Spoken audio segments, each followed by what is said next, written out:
Today was finally the day.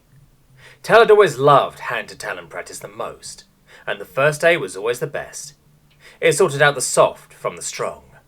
Anyone who didn't quit out after today was most likely to stay on to the end of basic. But all of the recruits were not ready. A few more had quit of the past few days, but one of the remaining recruits looked decidedly unwell. The pink human was less pink. This was unacceptable. Tel couldn't break recruits properly if they were already broken. Sending her to the medbay with another instructor, a small pang of regret filled his heart. Medical or not, recruits who missed too much practice would be unable to finish basic. The pink one had been doing well, and even the other recruits were starting to notice. Mind turning back to the task at hand, Tel got the other recruits to pair up and started demonstrating beginner attack and defense stances. Sam sat on the edge of an examination table, watching the staff pour over the scanner report. Sometimes she just didn't understand aliens.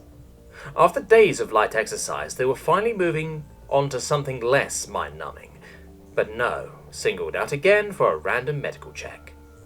The exercise was good, and Sam could admit to being a little fitter than when she had joined, but it was hardly strenuous. Protesting being sent off to the lead instructor changed nothing. The doctor still hadn't made any sort of announcement or decision. Maybe if they clued her into the issue, she could help. After several more checks and scans that took all morning, they did exactly that. Stupid aliens. This wasn't a random check. They thought she was ill. As if Sam wouldn't speak up if she was unfit for practice. All could have been resolved in 30 seconds if they had just talked to her.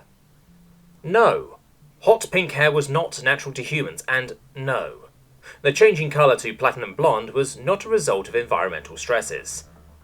Sam slowly explained to the doctors that her fur, as they put it, was dyed, and was letting it gradually return to its natural colouring during service, being careful to emphasise that she was not chameleonic, or using chromatophores. Damn. Now she was late for training. Instructor Sergeant Tel was surprised when the human returned just before the end of the session. Skimming the data pad she handed him, the recruit had been cleared as fit for duty by the doctors, and the issue was cleared up as a natural part of human biology. Something about chromatophores. Getting into his teaching stance, Tel launched into the basics, but was immediately interrupted by the recruit in front of him. Apparently she already had basic hand-to-talon training from her homeworld, from an organisation called School. Thinking of the first night's brawl, there was no reason to disbelieve the claim, and they had to catch up. All the other recruits were paired up and practicing, so Tel himself stepped up to be the human sparring partner. Probably for the best. He didn't want anyone to hurt her. One medical scare per recruit per day was more than enough. Faster than expected, the pink one entered a grapple with his thigh and arm, pivoted on the spot, and threw Tel to his ass. Whoa, she was strong. She must be applying for assault trooper specialization, he speculated to himself on the floor. All of this in front of the other recruits and trainers, who were looking on in shocked disbelief. That hurt. It was the first time a recruit had beaten an instructor on the first try in 31 years at the training camp.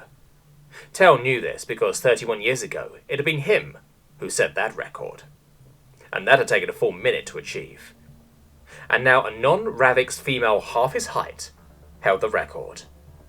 That hurt.